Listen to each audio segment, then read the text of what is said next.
युद्ध जीतकर बिहार गया इजराइल। अब इजराइल को बेचना पड़ेगा बहुत कुछ।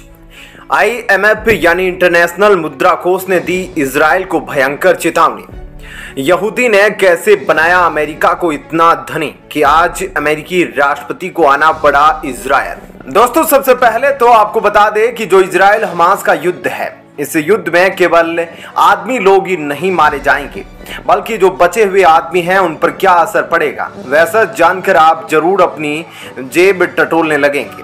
दोस्तों, सबसे पहले तो आपको बता दें कि इजराइल हमास का जो युद्ध है वह केवल इजराइल और फिलिस्तीन तक सीमित नहीं रहेगा इसका प्रभाव, बल्कि आज के ग्लोबल इकोनॉमी के दौर में भी दुनिया भर के देश इससे प्रभावित होंगे।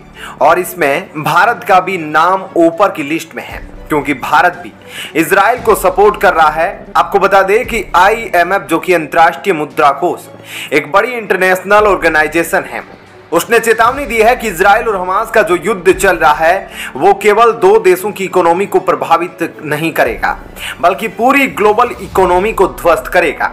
आपको बता दें कि इजराइल ने करीब 27 अरब इजरायली सेकेल इजराइल की मुद्रा है, वहां का रुपया है, यानी कि वहां की करेंसी सेकेल, उसमें भारी भरकम खर्च आएगा, यानी कि 27 अरब इजरायली सेकेल का खर्च आएगा। इसके बाद इजराइल की इकोनॉमी की स्थिति इतनी गड़बड़ हो जाएगी कि उसने कभी सोचा भी नहीं होगा, क्योंकि अब तक इतनी बड़ी जंग इजराइल ने कभी नहीं झेली थी और ना ही की थी। भले ही सालों पहले इजराइल 5 देशों के साथ एक साथ लड़ा था, लेकिन उसमें उसकी विजय हुई थी और इतनी क्षति नहीं हुई थी जितनी आज हुई है। आज जितने रुपए उसे खर्च करने पड़ रहे हैं, उससे भारत के लोगों पर भी असर दिखना शुरू हो गया है। पेट्रोल डीजल के दामों में बढ़ोतरी देखने को मिल रही है अभी से ही, इसलिए हमने शुरू में आपको बोला था कि आप भी अपनी जेब टटोलने लगेंगे। और इन सब के बीच जो अमेरिका है, अमेरिका के राष्ट्रपति जो बाइडेन है, इजराइल वे आए नहीं, बल्कि उनका आना ही था, क्योंकि अमेरिका आज जो इतना धनी है उसमें कहीं ना कहीं यहूदियों का बड़ा हाथ है। आप फेसबुक यूज करते हैं, उसके जो फाउंडर है मार्क जुकरबर्ग, वह भी यहूदी कम्युनिटी से ही बिलोंग करते हैं, जो यहूदी वर्ल्ड में सबसे ज्यादा इजराइल में रहते हैं। और उसी इजराइल को समर्थन देने के लिए अमेरिका आज इस जंग में कूद पड़ा है। और आज अमेरिकी राष्ट्रपति को युद्ध के बीच उस देश में जाना पड़ा जो सबसे पहले शायद ही कभी हुआ होगा।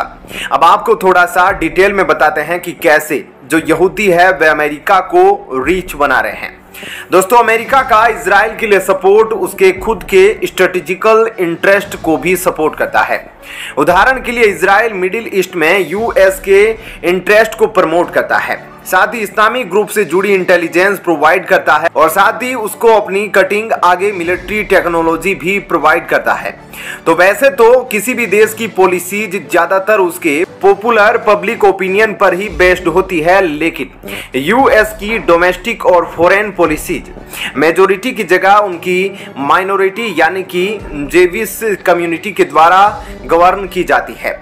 व्हाइट हाउस में कोई भी रूल रहा हो, लेकिन उसके हाईएस्ट लेवल के डिसीजन मेकिंग जो जेविस लॉ ऑफिस ही डिसाइड करते हैं। और जानकारी के लिए बता दें कि आज उसमें 6 बिलियन यहूदी पॉपुलेशन है। और जानकारी के लिए बता दें कि आज US में करीब 6 मिलियन यहूदी पॉपुलेशन है, जिसका मतलब यह है कि इजराइल के बाद यहूदियों की दूसरी सबसे बड़ी जनसंख्या US में ही रहती है। लेकिन माइनॉरिटी होने के बावजूद भी US के सभी मेजर डोमेस्टिक और फॉरेन डिसीजंस यहूदियों के सेंटीमेंट को ध्यान में रखते हुए ही लिए जाते हैं, जिसके 3 कारण बताए जाते हैं, जिनमें पहले हैं US के लोग रनिंग मिडिल ईस्ट स्ट्रेटजी, दूसरी है US की इलेक्टोरल पॉलिसीज, और तीसरा है वॉशिंगटन में मौजूद एक स्ट्रॉन्ग प्रो इजराइल लॉबी।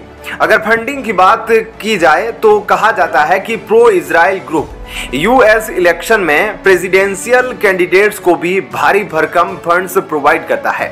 बताया जाता है कि साल 2020 में भी इस प्रो इजराइल ग्रुप ने प्रेसिडेंशियल कैंडिडेट्स को लगभग $40 मिलियन डोनेट किए थे, और यही कारण है कि इजराइल आसानी से US के सपोर्ट को हासिल कर पाता है। क्या कहना है आपका इस खबर पर, कमेंट सेक्शन में जरूर बताइएगा। यूनाइटेड नेशन में इजराइल ने मचाया गदर, क्या चीन करेगा हमास स्टाइल हमला। दोस्तों, जिस तरह से इजराइल और गाजा के बीच युद्ध हुआ है, ठीक उसी तरह से भारत में भी हो सकता है और चीन हमास स्टाइल जैसा हमला कर सकता है। अब आप जरूर सोच रहे होंगे कि यह सब कैसे, तो अब हम आपको पूरी इनसाइड खबर इस वीडियो में बताते हैं। दरअसल भारत की डिफेंस फोर्स गाजा इजराइल के युद्ध को मॉनिटर कर रही है, क्योंकि इस युद्ध में कुछ ऐसी चीजें इस्तेमाल की गई है जिसे लेकर भारत बहुत एक्टिव फॉर्म में दिख रहा है, क्योंकि भारत के ऊपर भी इस तरीके के हमले हो सकते हैं।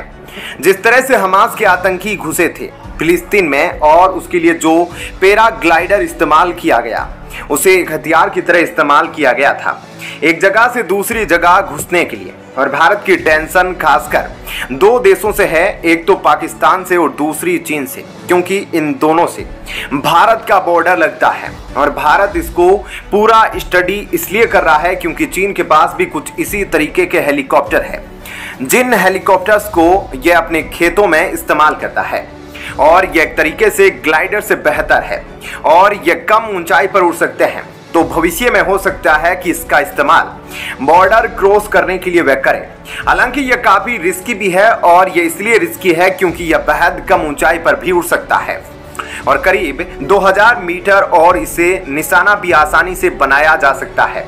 लेकिन कुछ होने से पहले तैयारी रखना ज्यादा बेहतर होता है और इसी वजह से भारत पहले से ही तैयारी करने में लगा है, ताकि अगर चीन ने हमास स्टाइल हमला कर दिया तो भारत उसके लिए पहले से तैयार हो।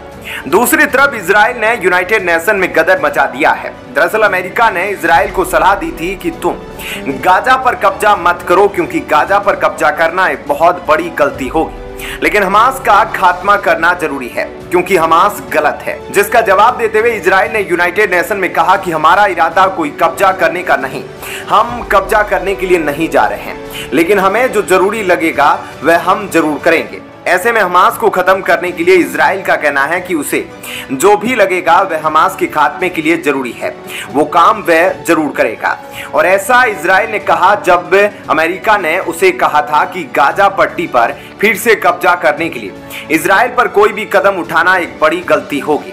जबकि इजराइल के राजदूत ने यूएनएससी में साफ साफ कहा कि वह इजराइल के अस्तित्व के लिए लड़ रहे हैं और हमारा एकमात्र इरादा हमास को खत्म करना है। सबसे बड़ी बात ऐसे में इजराइल के साथ यह है कि अगर इजराइल के पास आयरन डोम नहीं होता तो अब तक इजराइल खत्म हो चुका होता, क्योंकि इतने ज्यादा रॉकेट हमले इजराइल पर हो चुके हैं। और दूसरी बड़ी गलती यह है कि इजराइल सचमुच अपने अस्तित्व के लिए लड़ रहा है और अगर इजराइल ने हथियार उठाना छोड़ दिया तो फिर इजराइल का बचना मुश्किल हो जाएगा।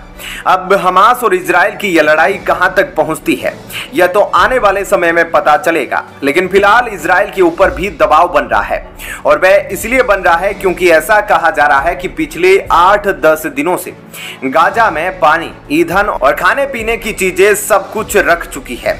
ऐसे में गाजा में रहने वाले वह फिलिस्तीनी जिनका इस युद्ध से कोई नाता नहीं, वह भी बुरी तरह से फंस गए हैं, क्योंकि अब वहां के अस्पतालों में भी धीरे धीरे बिजली और ईंधन की सप्लाई कम होती जा रही है। तो यह सारी चीजें इजराइल के ऊपर अंतर्राष्ट्रीय दबाव बना रही है और WHO ने भी इजराइल से कहा कि यह सब करना मानव अधिकारों का उल्लंघन है। जिसके बाद इजराइल ने गाजा में पानी की सप्लाई फिर से चालू कर दी। तो ऐसे में इजराइल पर भी मानव अधिकारों के चलते काफी दबाव है। आगे देखना होगा कि क्या ग्राउंड पर एक्शन ले पाता है इजराइल या नहीं। दोस्तों, फिलहाल इस वीडियो में इतना ही। आपका क्या कहना है कमेंट सेक्शन में जरूर बताइएगा।